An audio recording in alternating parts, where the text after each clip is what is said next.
প্রতিদিন বারংবার লেগে থাকা ধূলিকণা স্খলনে স্বাদ দিচ্ছে একাধিক পাপস। আর উপরি দেখেই যত দ্রুত পারি সারছি কাম। দিনের আলো অথবা নিভৃতে নিয়নের আলোয় সচল ষষ্ঠ ইন্দ্রিয় পর্যন্ত। না ব্যবহারে তারাও কখনো বা ক্লান্ত, গভীর মানেই পর্যস্ত। তাতে করি বা যদি আয়নার সাথে আপোষ। করতে পেরেছেন কোনোদিন আয়নার সাথে আপোষ? আরশি বড় অভিমানী। আরশি একমাত্র মিথ্যে কথা বলে না। ঠিক, আরশি আপনাকে দেখায়। আরশি জীবনের আরশির যে আয়না, যে দর্শন, সেই দর্শনকে দেখার অনুভবের এক অন্য পরতকে আমাদের সামনে উন্মোচন করেন কিছু মানুষ। তাদেরকে আমরা সবসময় বুঝতেও পারি না। ঠিক বুঝতে পারি না বললে হয়তো ভুল কথা বলা হবে। তাদের ভাবনার শত্রুতার সাথে আমরা অনেক সময় জারিত হতে পারি না।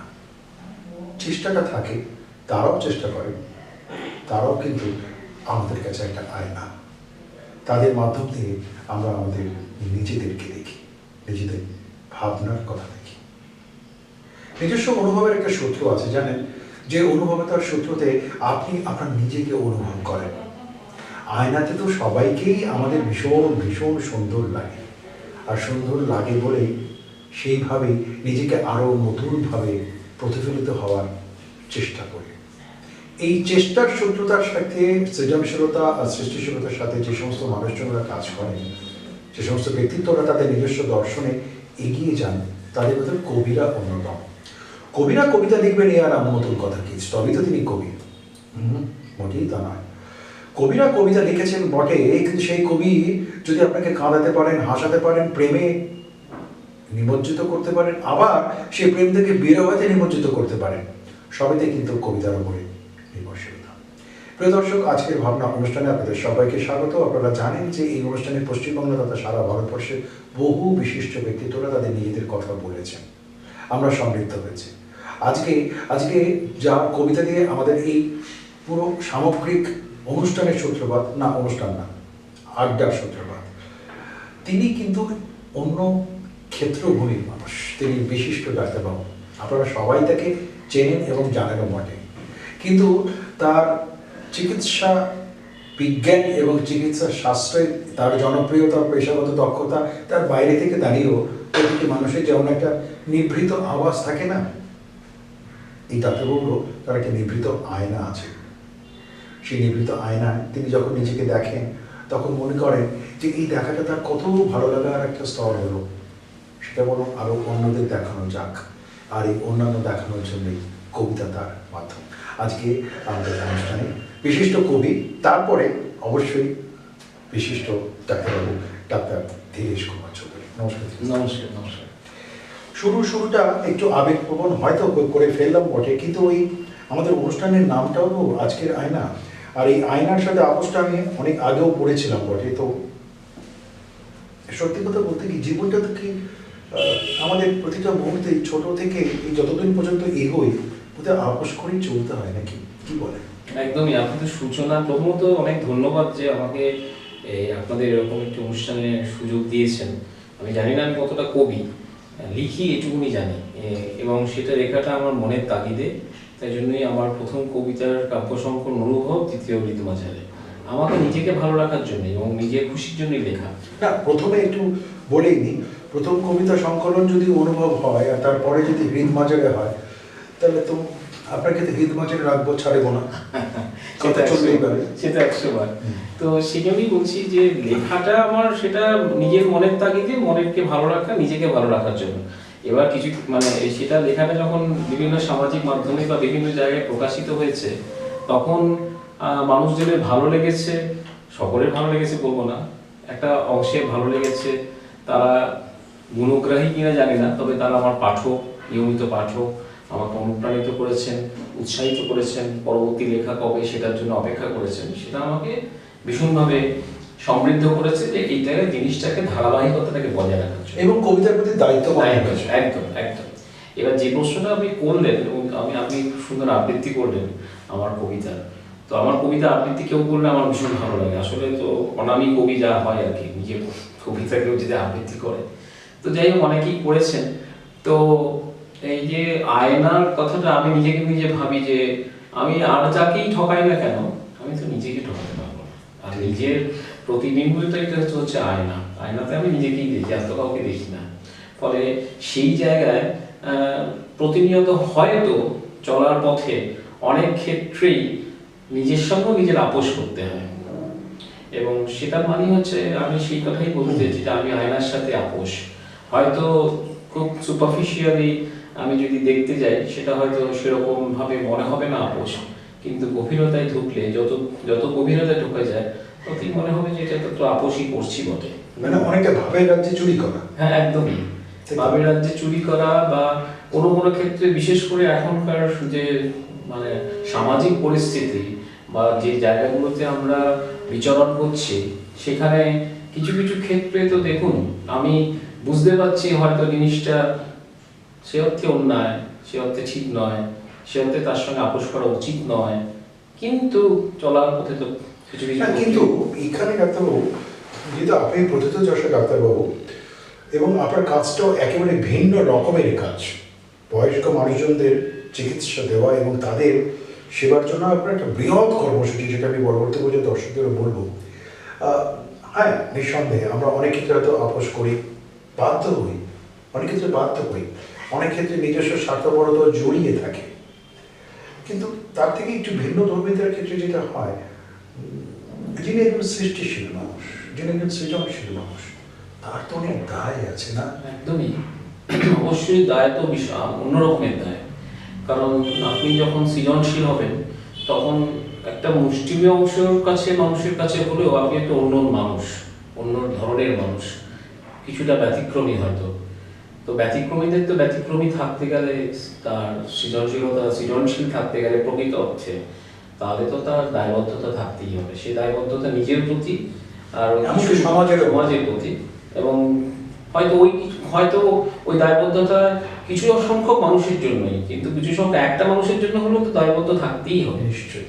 তো সেই দায়বদ্ধতার কারণেই হয়তো আমার যে পেশাটা আপনি যেটা বললেন সেটার ব্যতিক্রমিতা কিছুটা ওই জন্যই, মানে আমার যখন আমি ছোটবেলা থেকে হয়েছি তখন আমার পারিবারিক শিক্ষা, আমার স্কুলের শিক্ষকদের তাদের ভাবধারা বা আমাদের কলেজের তাদের কিছু কিছু মানুষের ভাবধারা আমাকে ভীষণভাবে উদ্বুদ্ধ করেছে একটু অন্য পথে চলতে। তো সেক্ষেত্রে দেখুন, সেক্ষেত্রে কম্প্রোমাইজ তো হয়েইছে। যেমন ধরুন আমার আর্থিক কম্প্রোমাইজ অনেকটাই করতে হয়েছে। একজন চিকিৎসকের যদি সেরকম খুব হয় তাহলে সেখানে যে আর্থিক সচ্ছলতা সেটা হয়তো আমার হয়নি, কিন্তু আমি অন্য যে সচ্ছলতা পেয়েছি সেটা পয়সা দিয়ে তার মূল্যায়ন হয়। মানে মানসিক সচ্ছলতা, সেটার যে বৃহৎতা, সেটা কিন্তু সেখানে আর্থিক সচ্ছলতা একদমই প্রশ্নই একদম। সেটা আমি নিজে ব্যক্তিগতভাবেও জানি যে আপনার নিজস্ব সূত্রতার ভেতরে আপনি নিজে যেভাবে কাজটা করছেন এবং চিকিৎসার সূত্র ধরে এই যে বয়স্ক মানুষজনদের সেবাদান করা, সাধারণ রোগীর মতো সেবাদানের পাশাপাশিও তাদেরকে আরো অনেক কিছু আপনাকে বাড়তি কিছু করতে হয়। এই যে বাড়তি কিছু করাটা, এটাও কিন্তু সামাজিক দায়। সম্ভবত এই নিজস্ব সৃষ্টিশীলতার ভেতরে বোধ হয় এই ব্যাপারটা আসে। কিন্তু কবিতা, আমার মনে হয় কবিতা বোধহয় মাঝে মাঝে আক্রমণ করে, কিংবা কবিতা বোধহয় আসে, তাই না? কবিতা আসে মানে হচ্ছে কবিতা, দেখুন আমি একসময় না ওই আমার একটা কবিতাও আছে, আমি খুব শত যোজন দূরে ছিলাম কবিতা থেকে। মানে কবিতা মানে আপনি একবারে সায়েন্সের মানুষ, না আমি ভাবতে গেলে কবিতা বাবা এই বিশাল কঠিন ব্যাপার একটা, মানে এইগুলো ঠিক সাধারণের জন্য নয়। হ্যাঁ, বোঝার মধ্যে একটা আছে, সেই বোঝার ক্ষমতা হয়তো সবার নেই। কিন্তু আমি তারপরে দেখলাম অনেকেই লিখেছেন এবং অনেক প্রথিতযশা কবিরাও কত সহজ সরল ভাষায় কত গুলো কথা বলে দিয়েছেন। আমার মনে হয় যে সেই জিনিসগুলো আমি ধরুন আমার মতো করে, আমি কারো অনুকরণ করিনি, আমি কারো অনুকরণ করিনি, আমি আমার মতো করে। সেখানে কোনো সময় ছন্দ মেলেছে, কোনো সময় মেলেনি। হ্যাঁ, আমার কোনো নেই যে বাধ্যবাধকতা নেই যে আমাকে এটা মেলাতেই হবে অথবা আমাকে এই কবিতার ক্ষেত্রে যখন এলো, আপনিও খুব অত্যন্ত সিরিয়াস পাঠকও বটে, কবিতার ক্ষেত্রেও কিন্তু যে সবসময় যে অন্তমিল প্রশ্নই নেই। তো সেই জন্য আমি আমার কবিতার মধ্যে দেখবেন মেইনলি আমার কবিতার হচ্ছে যেটা উপজীব্য বা আপনি যদি বলতে পারেন যে এটা কাকে বেস করে, সেটা হচ্ছে সামাজিক ঘটে চলা বিভিন্ন জিনিস যা আমার মনকে আলোড়িত করেছে। আমার মনে হয়েছে যে এটা আমি এইভাবে দৃষ্টিভঙ্গিতে দেখা, সেটা আমি আর নিজের শুধু মধ্যে না রেখে আমি চেষ্টা করেছি একটু কাব্যিক ইয়েতে তাকে তুলে ধরা যায়। আমার একটা কথা মনে পড়ে গেল, আপনি নিজে লেখালেখি দীর্ঘদিন ধরে করছেন, সাহিত্য প্রীতি, সাহিত্যের গড়পড়তা বাঙালি যেটা হয় ছেলেদের ক্ষেত্রে অন্তত, আর যে গোপের লেখা শুরু হয় একদম কবিতা লেখা শুরু হয়ে যায়, কবিতা লেখা শুরু হয়ে যায়, তারপর আস্তে আস্তে ম্রিয়মান হয়ে গিয়ে হারিয়ে যায় কবিতা, আবার হয়তো সেই কবিতা ফিরে আসে। সেই ভদ্রলোক তখন তিনি পুচকা ছিলেন না, প্রাজ্ঞ মানুষ, তখন হয়তো কবিতা ফিরে আসে। আর কিছু মানুষ আছেন যারা কবিতাকে আষ্টে পৃষ্ঠে জড়িয়ে ধরে বেঁচে থাকে, তার নিজের জন্য বাঁচে, তার নিজেকে ভালো লাগার জন্য বাঁচে। আমার এই ক্ষেত্রে যেটা বলছে, মানে আপনি এইটার সূত্র ধরে বহু বিশিষ্ট মানুষজনদের সাথে আপনার যোগাযোগ হয়েছে, আপনি সমৃদ্ধ হয়েছে। বুদ্ধদেব গুহর মতো মানুষ, অত বড় একজন ব্যক্তিত্ব, তার বইয়ের আপনি প্রিয় দর্শক একটা ছোট তথ্য দিন, মানে একটা রহস্য ফাঁস করে দিচ্ছে আর কি বলো, সেটাই হলো যে তার বইয়ের আপনি দুটো তথ্যগত ভুল তাকে বলেছিলেন, এবং কত বড় মাপের মানুষ তিনি আপনাকে একটা বিশাল হাউস চিঠি লিখলেন সেটা জানিয়ে, পরবর্তী পর্যায়ে তার সাথে আপনার যোগাযোগ হলো। এই যে পুরো একটা ব্যাপার, এখান থেকেও কিন্তু অনেকটা শিক্ষা এবং একটা একটা অন্য রকমের একটা ধারণা তৈরি হয়েছে, সেই বিষয়টা কিন্তু আমার একটু জানা প্রয়োজন, জানবো। তবে তার একটা বিরতিতে যেতে হচ্ছে, বিরতি পর ফিরে আসি সাথে।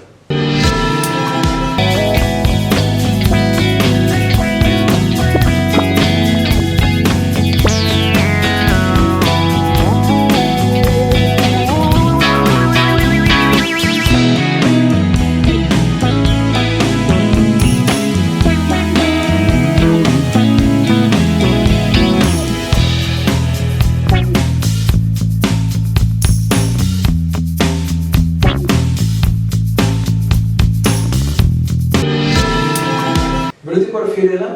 আজকে অনুষ্ঠানে আমাদের অতিথি, আমাদের খুব অত্যন্ত প্রিয় মানুষ, কাছের মানুষ, প্রিয় কবি এবং আমাদের ডাক্তারবাবু, ডাক্তার ধীরেশ কুমার চৌধুরী।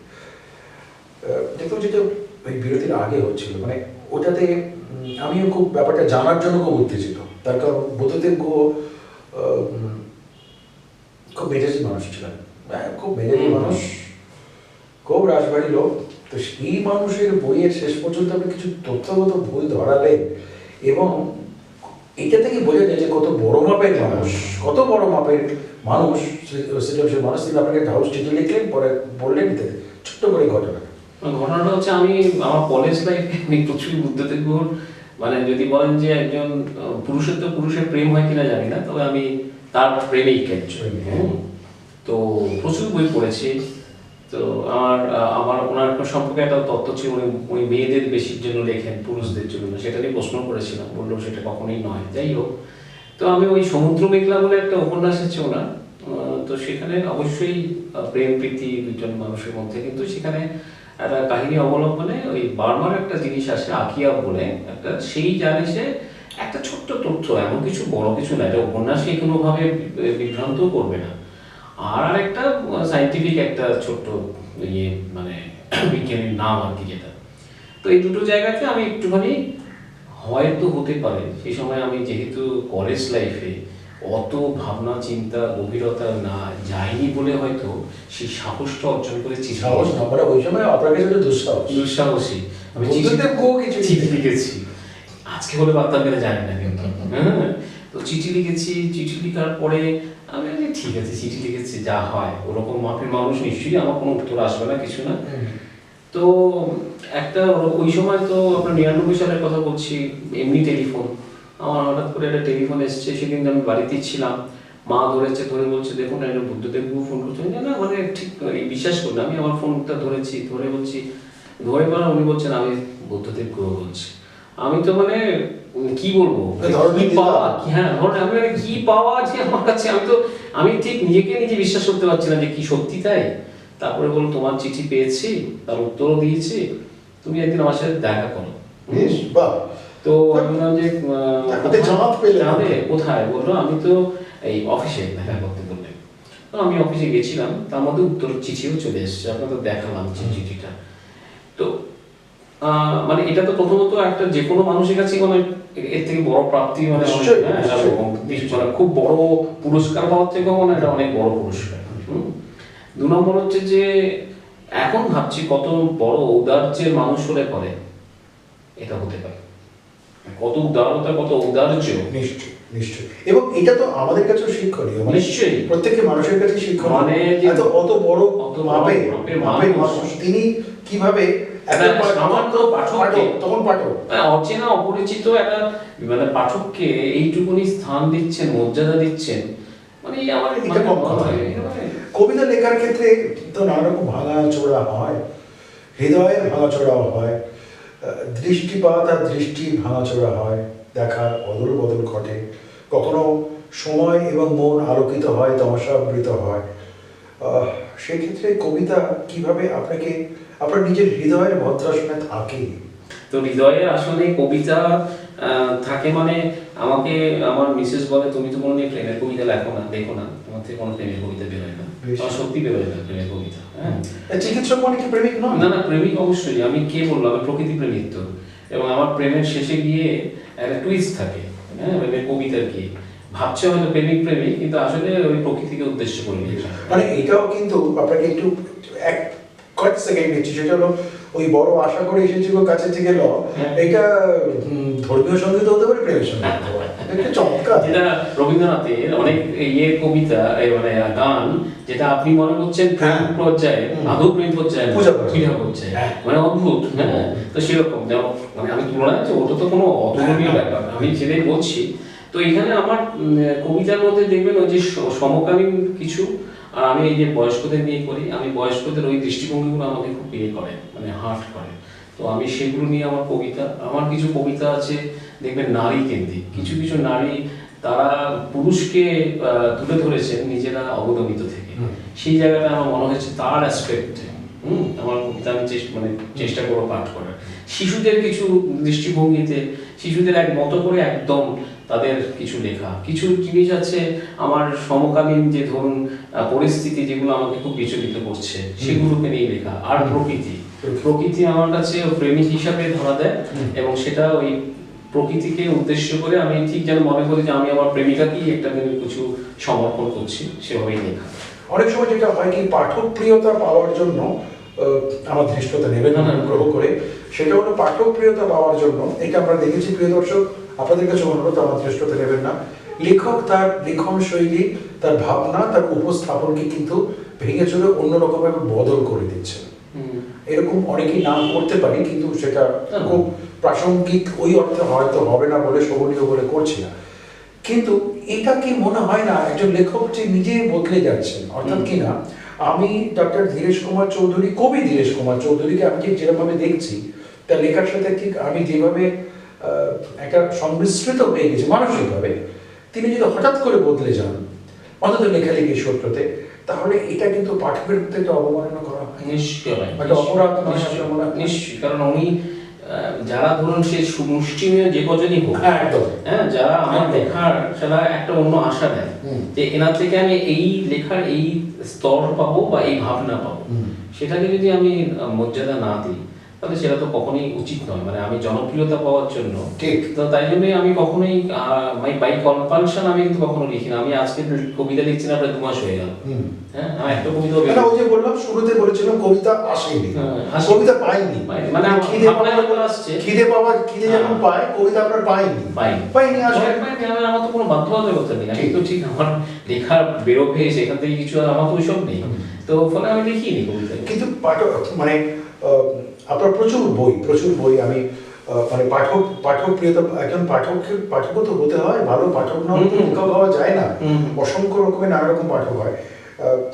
একটা কথা আপনাকে আমি খুব সবিনয় জিজ্ঞেস করছি যে বর্তমান সময় অন্তত একটা দশক নেই যদি আমি বলি, দেড় দশকও বলা যেতে পারে, তার একটু আগে ওই স্মার্টফোনের ঝলকানিটা একটু কম ছিল, কিন্তু এটা আসার পর না মানুষের মানসিকতা, অবস্থান, সামগ্রিকতার ক্ষেত্রভূমিগুলো অনেক বদলে যাচ্ছে, জীবন ধারাটা অনেক বদলে যাচ্ছে।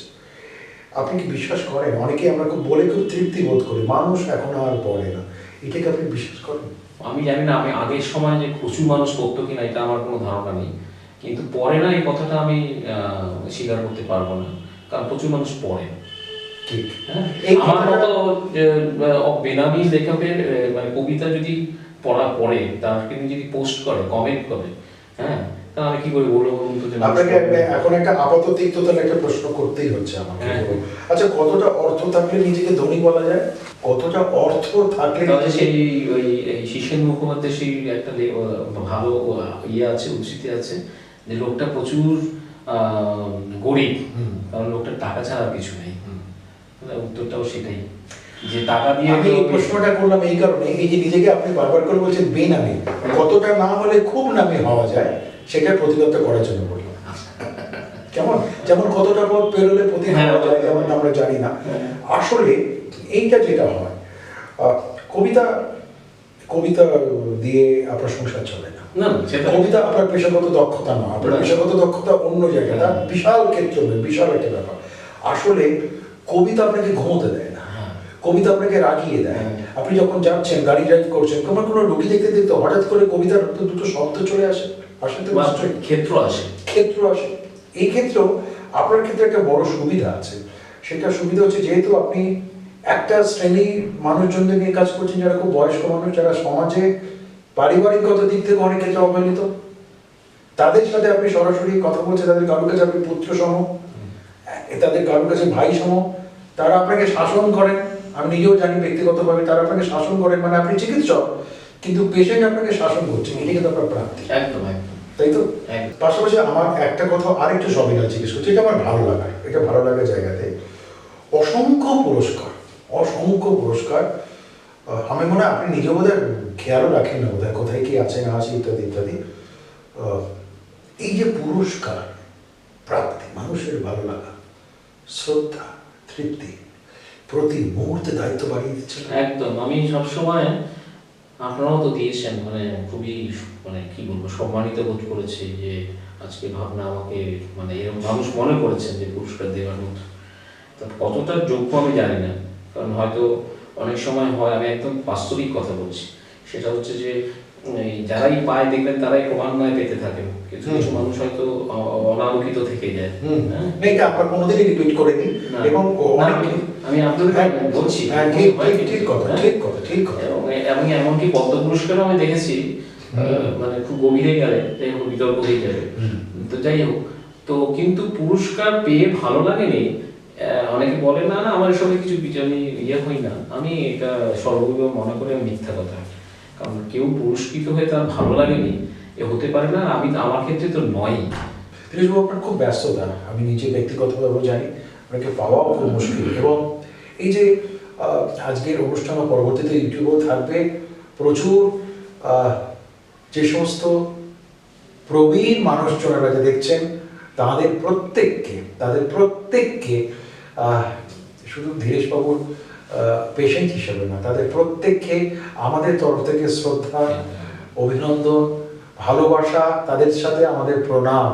আপনারা অনেকেই আমাদের হয়তো পিতৃস্থানীয়, আপনাদেরকে যে এই এত সুন্দরভাবে রাখছেন, এই মানুষটি যিনি কবিতার অন্তরালে, একটা অন্তরাল বলবো না, বরং আবডাল বললে আর একটু ভালো লাগবে হয়তো, তিনি কিন্তু আপনাদের খুব সেবা করে চলেছেন। তাই আমাদের এই অনুষ্ঠানের মাধ্যমে আমি একটু লোভ সামলাতে পারলাম না, আপনাদের প্রত্যেককে শ্রদ্ধা এবং প্রণাম। ধীরেশবাবুর সূত্র ধরেই, ধীরেশবাবু শুরুটা যেভাবে হয়েছিল, শেষটাও ঠিক সেইভাবেই করছি। শেষে সেই কবিতার প্রেম, এবং সেই কবিতার প্রেমের ভেতরে ভাবনা তো থাকবেই। আপনার অনেক দীর্ঘ কবিতা, অনেকগুলো, প্রতিটা কবিতার ক্ষেত্রে একটা দীর্ঘতার, সূত্রতার রয়েছে। তবু আপনার একটা কবিতার শেষ 4টে লাইন আমার কাছে ব্যক্তিগতভাবে, আমার এগুলো আমি মুখস্থ রাখতে পারি না, যেটা ভালো লেগেছে, আমি সেটা দিয়ে এই পর্বের বিষয়টা শেষ করছি। আসলে যে একটা নিশ্চিত একটা আশার তরে, সহস্র আলোক বর্ষ ধরে অবিরত গমন, একটাই বিশ্বাসে তার ভালোবাসাকে একদিন যাবেই করা অর্জন। কোন ভালোবাসা, রহস্য থাকবে, পরবর্তী পর্বে দেখা হবে। খুব ভালো লাগবে। অনেক ধন্যবাদ। এবং অগ্র কিংবা পশ্চাতে নয়, কেবলই রয়ে মাঝেতে, এবং না জন্মায় শুধু জুড়তে, দ্বিধা দ্বন্দ্ব ভেদাভেদ সব গুছাতে। স্বকীয়তা কি আসে যায় তাদের, পারে যদি মেটাতে বিভেদের, অভাব আজ বড্ড সত্যি প্রেমের, এবং তাই পারে গড়তে ভিত বন্ধুত্বে। বিশ্বজুড়ে বাড়ছে যত ঋণাত্মকের ক্রিয়া, অনুঘটক হয়ে বাড়াও তবে ধনাত্মক বিক্রিয়া। এবংরা জুড়লে পরে অসুররা হয় হত, কমতে পারে মন ভাঙানো যত রকম ক্ষত। চারিদিকে আজ সম্পর্কগুলোয় যখন ভীষণ হাহাকার, বাড়তি চাহিদায় হৃদ মাঝারেও যেখানে ভেঙে চুরমার, এবং তোমাদের আজ যে ভীষণ দরকার।